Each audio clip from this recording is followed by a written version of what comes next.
The story begins with Lynn and her father visiting Exton College for admission. Her dad, Mr. Meng, proudly presents Lynn's achievements, including several awards and competitions she has won, hoping this will secure her a spot at the school.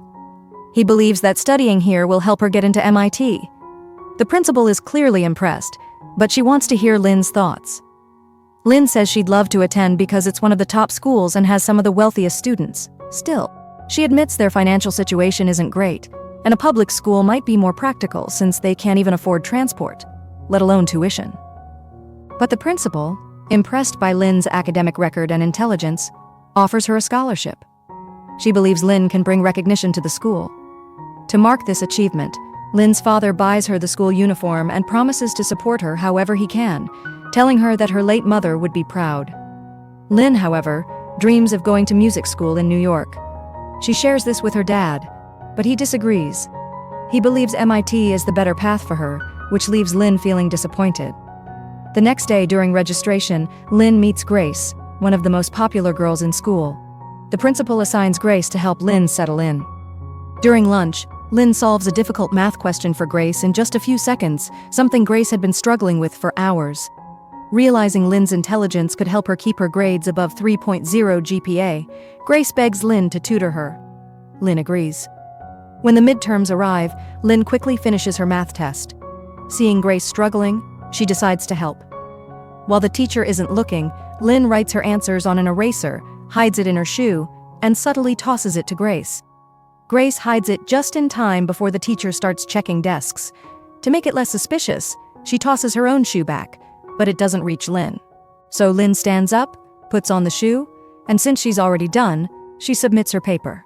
After the exam, Grace is thrilled to get a 3.4 GPA, while Lynn scores 4.2. To celebrate, Grace invites Lynn to her boyfriend Pat's house. Pat is one of the richest boys in school and a star athlete.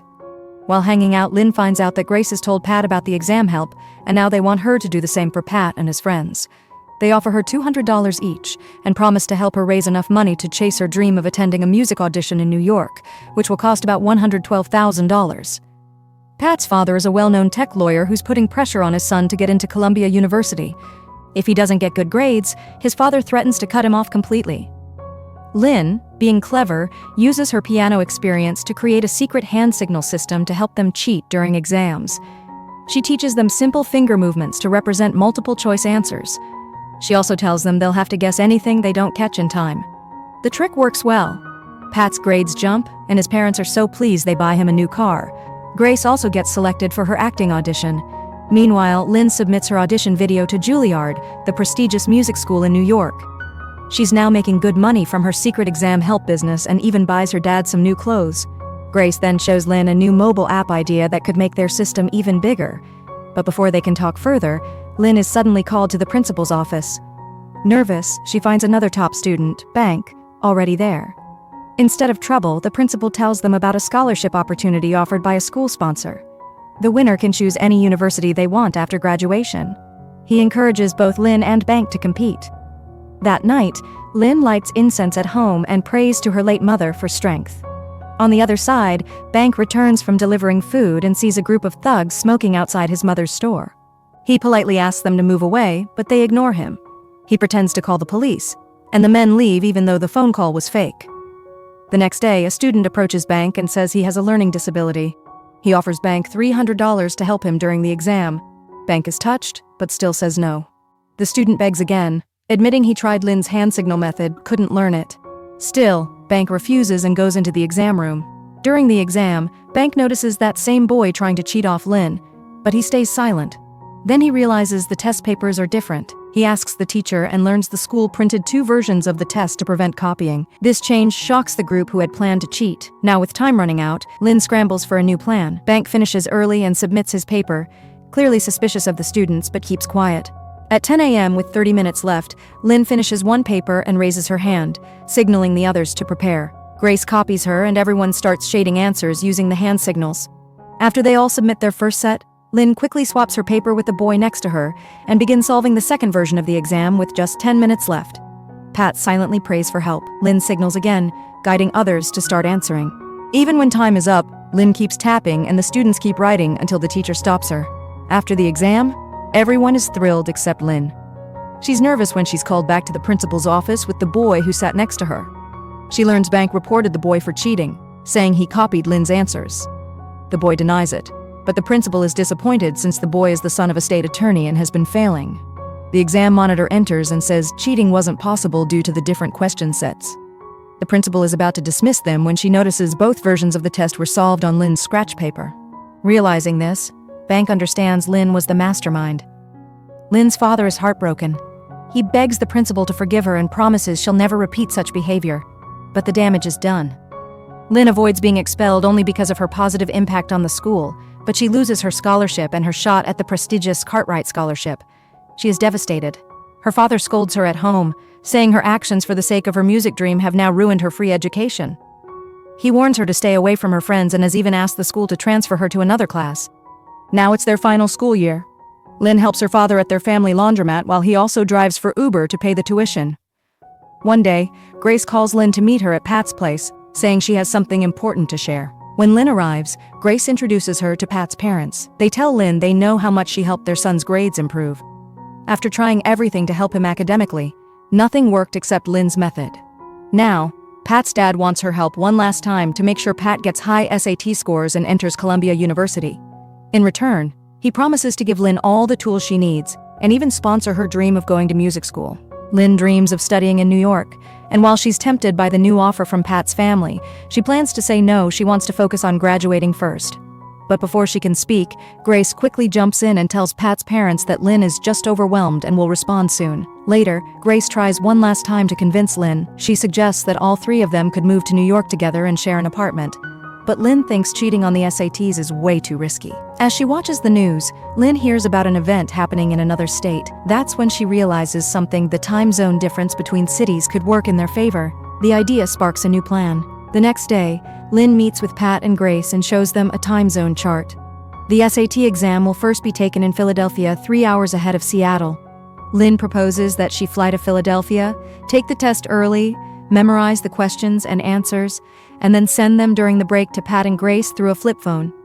But to pull it off, she'll need a huge amount of money, $180,000 for the whole operation and an extra $70,000 for her father. Pat thinks it's a lot, but knowing he has no other way, he considers it. Meanwhile, Bank is returning from a delivery job when he gets a call reminding him about his Cartwright Scholarship interview that evening.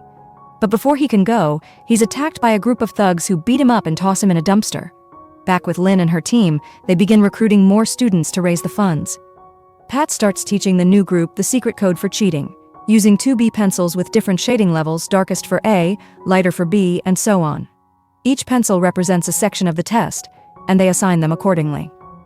Lynn collects Pat and Grace's phones and installs a secure, encrypted app on her flip phone to send the answers safely. She later meets Bank at his mom's cafe. They share a Nigerian meal, and Lynn apologizes for what happened to him. She tells him about her plan and offers him a chance to join.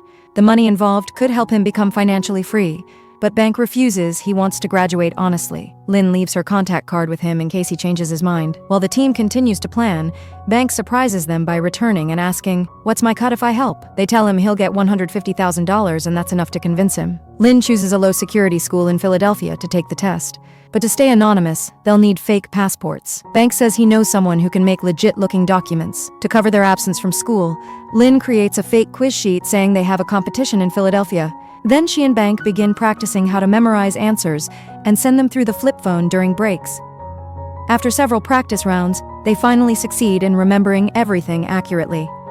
Grace provides the fake passports and some cash to avoid bank transfers. They even practice how to deny their roles if caught. Pat is instructed to pretend he's Bank if needed, and he does well until he accidentally mentions being thrown into a dumpster, realizing Pat was the one behind that attack. That shock forces Bank to accept his role in the mission. Lynn, unaware of Pat's betrayal, walks away. But before Bank can leave for home, he changes his mind and tells Lynn he's come too far to turn back now. They make separate plans and then fly to Philadelphia. After checking into a hotel, Lynn receives a message the exam center has changed, and now the security is much stricter. The next morning they arrive at the new exam center, go through a detailed security briefing, and line up for ID checks. Luckily, their fake passports pass inspection. Once inside, they hide their flip phones in the restroom. The first part of the test begins, and both Lynn and Bank work quickly. Bank finishes early and starts memorizing the answers. When the break comes, the two rush to the restroom and use their flip phones to send the answers to Pat and Grace, who are waiting on the other side in Seattle. Lynn sends her own answers first, while Bank demands an additional $100,000 before he'll share his answers, saying it's to compensate for the beating he received. They manage to send him $50,000 up front, with a promise that the rest will follow after the test. Bank then sends his answers, which Pat and Grace print into codes and distribute to their waiting clients. When Section 2 starts, Lynn and Bank rush to answer. There's supposed to be no break before Section 3, so they must memorize Section 2 answers before proceeding. Lynn makes it to the restroom only to find a long line. Bank gets inside first and starts typing, but a security guard knocks on the door. Nervously, he sends the first set of answers, but panics when the guard bangs harder. He breaks a ceramic toilet bowl in fear and tries flushing the phone, but it gets stuck. Meanwhile, Lynn hides her phone in her shoe and steps out, only to see Bank being questioned by security. She quickly hides her own phone in a water dispenser. Now, with no answers sent for Sections 2, 3, and 4, she must memorize all of them while Bank is held. Inside, the security threatens Bank with calling the Nigerian embassy. He stands firm. Back in the restroom, Lynn, overwhelmed, sweats under the pressure. To calm herself, she imagines playing the piano and uses musical notes to memorize the letters. After a while, Bank convinces the guards to let him return to the exam. When it's nearing the end, Lynn fakes vomiting so she can leave and submit her answers. At the same time, security finds Bank's details are fake and calls for his arrest. Overhearing the commotion, Lynn tries to escape but is spotted and chased. She disguises herself and breaks free, then rushes to send the remaining answers. Just then, she's hit by a car, dropping her phone, but luckily it's still intact. She grabs it and finishes sending the answers. On the flight home, Lynn checks her Juilliard admission status, while Bank calls his mother with excitement about his quiz competition win. Back on campus, the rich kids celebrate their success. Grace then mentions their upcoming trip. When Lynn asks about the promised New York apartment, Pat and Grace admit they lied to get her help. Feeling betrayed, Lynn regrets trusting them. That evening at home, Lynn hears on the news about the cheating scandal. The state has canceled the exam and scheduled a retest. She feels determined. She meets Bank and tells him they should turn themselves in so other students aren't punished. Bank refuses, saying his immigrant status is fragile, and he's his family's only support. He argues that sometimes, some people have to lose so others can win. Lynn then confronts Pat's dad, presenting proof of the cheating and evidence linking him to the thugs who attacked Bank. Realizing he's cornered, Pat's dad asks what she wants. Lynn proposes that he pay for all students whose exams were canceled, help Bank with his immigration paperwork, and support her pursuit of a music career. Impressed by her integrity and intelligence, he agrees, and tells her that if music doesn't work out, she's welcome to join his firm as a lawyer. Thanks for watching. If you enjoyed this video, please like and subscribe for more explanations like this.